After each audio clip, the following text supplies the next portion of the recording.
Morning students. आज हम लोग क्लास 4 में पढ़ेंगे क्या, हिंदी व्याकरण। इस हिंदी व्याकरण में हम लोग चैप्टर नंबर 2 पर थे और इसमें वर्ण विचार ये चैप्टर जो है इस पर चर्चा भी किए थे। क्या किया गया था, वर्ण पर विचार करते हुए क्या कहा गया था कि वर्ण जो है दो प्रकार के होते हैं, यानी वर्ण को जो है दो भागों में डिवाइड किया जाता है, वर्ण को दो भागों में बांटा जाता है, एक स्वर वर्ण दूसरा व्यंजन वर्ण। फिर इसमें स्वर वर्ण पर हम लोग चर्चा कर चुके थे, कुछ शब्द लेकर के जो है उसको जो है क्या किए थे, तो उसका जो है विच्छेद किया गया था, यानी वह कितने ध्वनियों से मिल करके बने हैं इस पर चर्चा हुई थी, है ना।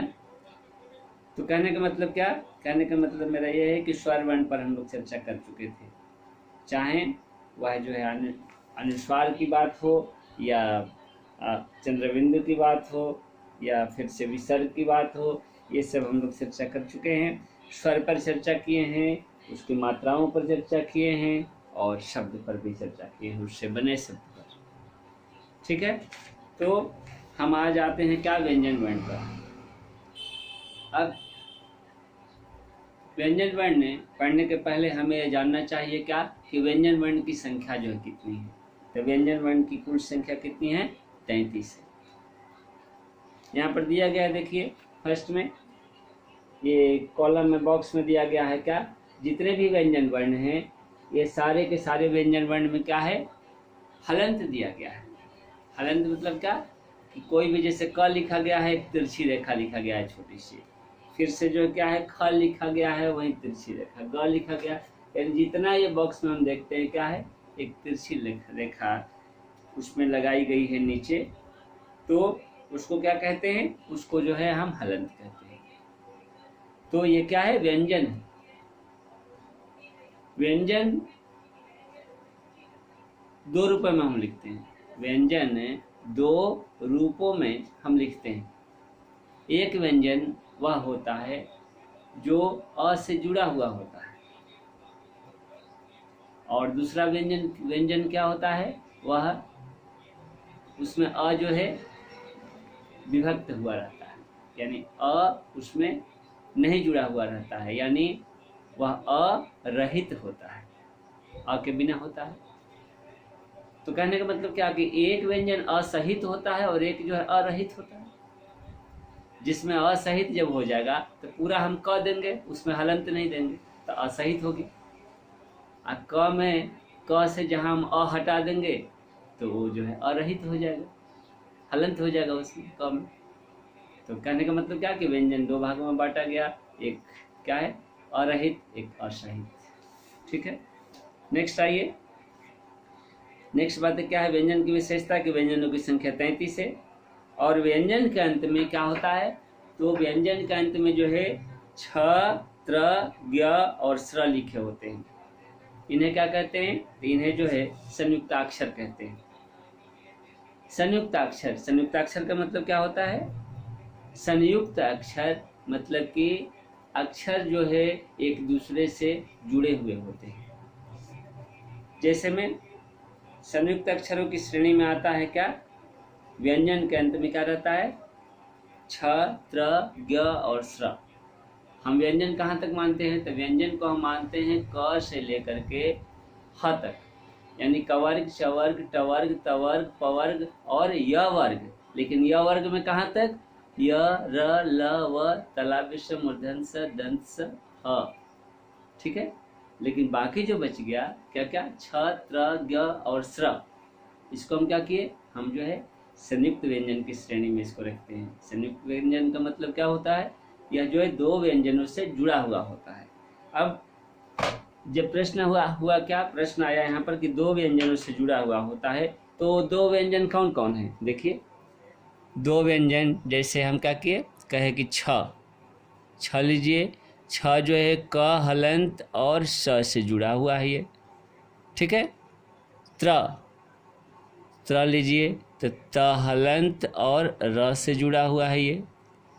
ज्ञ ज्ञ की बात लेते हैं तो ज हलंत और य से जुड़ा हुआ है ये। फिर और क्या बोले, स्र, ठीक है, श हलंत ये और र से जुड़ा हुआ है।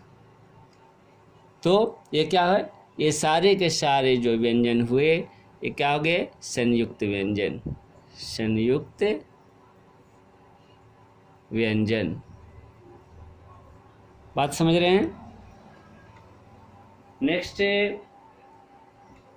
जो है हम बात यह कहने वाले हैं, ध्यान दीजिए कि व्यंजनों को बोलने के लिए हमें क्या करनी पड़ती है, तो स्वरों की सहायता लेनी पड़ती है। कोई भी व्यंजन हम जो अक्षर बोलते हैं, कोई भी व्यंजन वर्ण बोलते हैं, तो हम कैसे बोलते हैं, बिना स्वर की सहायता लिए हम व्यंजन वर्ण के उच्चारण नहीं कर सकते, ठीक है। और सभी व्यंजनों में क्या होता है, अस्वर मिला हुआ रहता है। इन्हें स्वरों के बिना क्या करते हैं, लिखा तो जा सकता है पर बोला नहीं जा सकता है। स्वर के बिना हम लिख सकते हैं, जैसे कि लिखा गया है देखिए ऊपर बॉक्स में, लेकिन बोल नहीं सकते, ठीक है। और हिंदी की वर्णमाला में यदि व्यंजन स्वर के बिना हो तो कैसे रहते हैं, वो हलंत के साथ रहते हैं, हलंत के साथ में जुड़े रहते हैं, जैसा कि बॉक्स में आप देख रहे हैं ऊपर, ठीक है। तो स्वर सहित व्यंजन और स्वर रहित व्यंजन आप अभी हमें बताया क्या, कि जैसे ये क है, ये क्या है, स्वर सहित है, लेकिन यहाँ पर क जो देख रहे हैं ये क्या है, यह है स्वर रहित। क्यों, क्योंकि इसमें हलंत दिया हुआ है। जिस क में हलंत दिया हुआ है वह क्या है, स्वर रहित, ठीक है। इसी तरह से क प च म जो देख रहे हैं आप इधर, ये स्वर सहित है। इधर जो देख रहे हैं हलंत सहित, वे जो है अरहित है। यानी अरहित मतलब क्या, स्वर रहित। अब वर्णों के मेल से क्या बनते हैं तब, अब हम किस निष्कर्ष पर आए, हम इस निष्कर्ष पर पहुंचे कि वर्णों के मेल से क्या बनते हैं, शब्द बनते हैं। और फिर क्या हम इससे निचोड़ निकाले, इससे यह निकाले कि स्वरों की मात्राएं होती है, पर हम अगर व्यंजन की बात करते हैं तो व्यंजन की मात्राएं नहीं होती है। इसलिए क्या कहा जाता है कि प्रत्येक स्वर वर्ण का उच्चारण जो है स्वतंत्र रूप से होता है, लेकिन व्यंजन वर्ण का उच्चारण जो है स्वतंत्र रूप से नहीं होता है। उसे किस पर निर्भर करना पड़ता है, तो उसे जो है स्वर पर निर्भर करना पड़ता है, ठीक है। तो ये हुआ व्यंजन वर्ण की बात। व्यंजन वर्ण हम लोग पढ़े अभी, और व्यंजन वर्ण की जब बात करते हैं तो स्वर के बिना व्यंजन की कल्पना नहीं की जा सकती है ना, उसे नहीं बोला जा सकता है। इसलिए स्वर की बातें जो है बीच बीच में उठानी पड़ी, है ना। फिर से आते हैं विशेष बात र को लेकर के, क्या कि र के साथ जो है ह्रस्व और दीर्घ की मात्रा का हम कैसे प्रयोग करते हैं, ठीक है। र के साथ ह्रस्व और दीर्घ की मात्रा का प्रयोग हम कैसे करते हैं, तो देखिए र में हम हलंत यहाँ दिए हुए हैं, यहाँ पर क्या लगाए, ह्रस्व लगाए, तो ये क्या हो गया, ये इस तरीके से आपको लिखा जाएगा रू, ठीक है। अगर इससे शब्द बनाना है तो लिखेंगे क्या, रुपया, क्या लिखेंगे, रुपया, ठीक है। जैसा कि आपके बुक में भी दिया हुआ है ना, देखिए पेज नंबर क्या है, 15 पेज नंबर। फिर से अगर और कोई शब्द देना है तो रुकना या रुक, हाँ रुक मैं आ रहा हूँ, रुको मैं आ रहा हूँ, है ना। फिर से क्या है, रुंझुन दिया हुआ है शब्द आपका, देखिए। फिर अगर हम दीर्घ की बात करते हैं तो र में हलंत देते हैं और दीर्घ देते हैं, तो क्या हो जाएगा, यह जो हो जाएगा क्या, इसको क्या हम शब्द देंगे, इसको दे देंगे जैसे रूप, हाँ, और क्या दे देंगे, ये लिख देंगे क्या, जैसे हम दे देंगे अमरूद, क्या लिखेंगे, अमरूद, अमरूद, ठीक है। तो ये क्या हुआ, ये आपका होता है दीर्घ किस तरीके से जो है हम र के साथ यूज करते हैं और किस तरीके से जो है हम ह्रस्व र के साथ यूज करते हैं। तो बच्चों, हिंदी भाषा की क्या विशेषता है जानते हैं आप?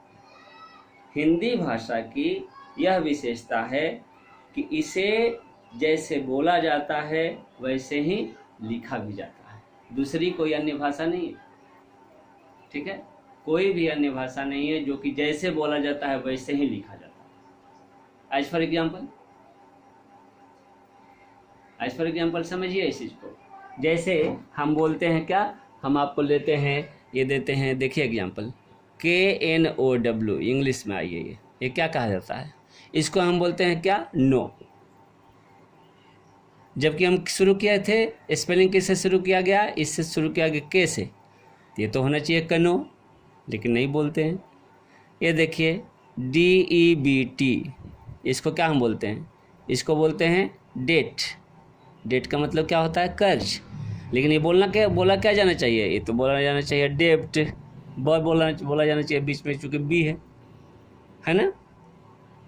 तो ऐसे बहुत सारे शब्द हैं, आप अच्छी तरह से जानते हैं क्या, कि जैसा लिखा जाता है, जैसा होता है, वैसा जो है हम उच्चारण नहीं करते हैं, नहीं वह बोला जाता है अन्य भाषा। जबकि हिंदी ऐसी भाषा है जो क्या होती है, जैसे ये बोला जाता है, जैसे ये भाषा हम बोलने में शब्दों का प्रयोग करते हैं इस भाषा में, उसी तरीके से हम लिखते भी हैं। तो ऐसी बातें क्यों बोलनी पड़ी हमको? ऐसी बातें इसलिए बोलनी पड़ी क्योंकि हिंदी भाषा में हम देख रहे हैं, अभी हम पढ़ेंगे क्या, कि कुछ शब्द ऐसे लिए गए हैं, कुछ ऐसे शब्द हैं जो अंग्रेजी, अरबी और फारसी भाषा के शब्दों से लिए गए हैं, या हम उसको अपनाएं। जब हम अन्य भाषाओं से शब्दों को अपनाते हैं तो उन शब्दों को हम क्या कहते हैं? उन शब्दों को या उन ध्वनियों को, अगर हम ध्वनि भी अपनाते हैं तो उनको क्या कहेंगे? उनको हम कहेंगे आगत ध्वनियाँ। आगत मतलब आई है, आगत मतलब आई है, ठीक है? हम लोग आयात किए हैं, उसको लिए हैं। जैसे होता है ना बिजनेस में, क्या होता है? इम्पोर्ट एक्सपोर्ट होता है ना। हम इंपोर्ट करते हैं, हम एक्सपोर्ट करते हैं, यानी हम आयात करते हैं, हिंदी में निर्यात करते हैं। आयात करना मतलब क्या? ले आना दूसरी जगह से मंगाना। जैसे इराक, ईरान से क्या आता है? तेल आता है। क्यों? हमारे देश में तेल की कमी है। कौन तेल? ये जो होता है आपका क्या, पेट्रोल, चारों तरफ से उधर जाता है सऊदी अरबिया से। हमारे यहाँ जो भी सामान है हम जो है दूसरी जगह भेजते हैं। आम हमारे यहाँ बहुत होता है, आम भेजते हैं। बहुत सारे खनिज पदार्थ हैं हमारे यहाँ, मिनरल्स बहुत देशों में जाता है। मसाला हमारे देश से जाता है ना। तो हम क्या बोले कि हम कुछ शब्द जो है दूसरे देशों से लिए हैं, कुछ अक्षर दूसरे देशों से लिए हैं। आइए, जैसे कि हम अपना लाते हैं क्या, ये लेते हैं अक्षर हम क्या, अ और आ पर देखिए ये अर्धचंद्र बिंदु। इसको क्या कहेंगे? इसको कहेंगे हम अ। देखिए ये क्या है? अ आकार पर ये अर्धचंद्र बिंदु। यह किसके किसके बीच में है? तो यह आ और औ के बीच में इसका उच्चारण होता है। नहीं आ इसको कहते हैं, नहीं हम औ कहते हैं, है ना। जैसे क्या लिखते हैं? हम लिखते हैं, शब्द लिखते हैं क्या, ऐसे देखिए, ये क्या हो गया? ये हो गया ऑफिस। क्या हो गया? ऑफिस। इंग्लिश में भी हम क्या बोलते हैं? इंग्लिश में हम लिखते हैं ना ऐसे, ऑफिस। वो हिंदी में भी देखिए ऑफिस लिखा गया। तो यहाँ पर क्या है? जैसे बोला जाता है वैसे ही देखिए लिखा भी जाता है हिंदी में। देखिए ऑफिस, तो अ आकार पर ये अर्धचंद्र बिंदु दिया गया उसे लिखने के लिए। समझ रहे हैं बात को? ठीक उसी तरह से जैसे दूसरा शब्द हम लेते हैं, जैसे हमको बोलना है डॉक्टर, तो क्या लिए? ड पर, ड आकार पर देखिए ये लिए आधा चंद्र बिंदु, ये क्या बोलेंगे? डॉक्टर। फिर बोलते हैं कॉलेज, कॉलेज देखिए। लेकिन अगर हम ये अर्धचंद्र बिंदु हटा लेते हैं तो क्या बोलेंगे? इसको बोलेंगे तब कॉलेज। कॉलेज नहीं होता है ना, क्या होता है? कॉलेज। तो इस तरह से क्या दिया गया वहाँ पर? वो अर्धचंद्र बिंदु दिया गया। अगर हम इसको औकार दे देते हैं तो क्या हो जाएगा? ये हो जाएगा कॉलेज। तो कॉलेज भी नहीं होता है ना, वो भी रॉन्ग हो जाएगा। तो इससे स्पष्ट क्या होता है? इससे स्पष्ट ये होता है कि हमारी हिंदी भाषा में जैसे शब्द बोला जाता है वैसे ही लिखा भी जाता है। और एग्जाम्पल लेते हैं। और एग्जाम्पल जैसे हम ले रहे हैं आपका, देखिए, ये देखिए ए ज, ठीक है, यहाँ पर क्या दिया गया, यहाँ पर पॉइंट दिया गया, बिंदु। इसको क्या कहेंगे, इसको कहते हैं ज। क्या कहते हैं, ज, ठीक है। और अगर हम कोई शब्द इसका लेना है तो जैसे लेते हैं, ये देखिए, क्या कहेंगे, इसको पढ़ेंगे जरा। क्या पढ़ेंगे, जरा। जरा मीन्स क्या होता है, जरा मीन्स थोड़ा। जैसे माँ बोलती है बेटा खाने में, बेटा ये चीज़ तुमको और दे दे, थोड़ा सा और दे दे, थोड़ा सा। क्या बोलते हो तुम, बोलते हैं, क्या बोलते हो जरा सा दे दो, है ना, यानी थोड़ा और हमको दे दो। तो ये ज हुआ, ये फ हुआ, है ना। फ में भी वैसा ही नीचे रहेगा बिंदु, ठीक है। और इसको हम क्या कहेंगे, इसको हम जो है, ये जो भी अक्षर लिया गया, या तो ये फारसी से है, अरबी से लिया गया है, फारसी से लिया गया है, ठीक है। ज फ उसी तरह से क्या होता है, जैसे शब्द में आ गया सजा, है ना, जरा, ठीक है। अब बिना अगर हम इस बिंदु का देते हैं क्या है शब्द को, तो क्या होता है, अंतर क्या होता है, ये देखिए, देखा जाए एक बार। जैसे मान लीजिए कि हम दिए ये जरा, तो इसका मतलब क्या हो गया, थोड़ा। अगर हम सीधा जरा दे दिए तो उसका मतलब क्या हो गया, ये एज से संबंधित हो गया। जैसे जरा अवस्था होता है, जैसे हो गया बुढ़ापा, है ना, ओल्डनेस, ठीक है। इस तरह से क्या होता है, अर्थ बदलता है। जैसे सजा, सजा, ज में हम देंगे नीचे पॉइंट तो क्या हो जाएगा, दंड, सजा। लेकिन हम अगर सजा देते हैं, सजा, तो सजा क्या हो गया, सजाना, किसी चीज़ को सजा दिए, ठीक है। तो इस तरह से क्या हुआ, ये कुछ शब्द हुए जिनका हम लोग प्रयोग सीखे, ठीक है।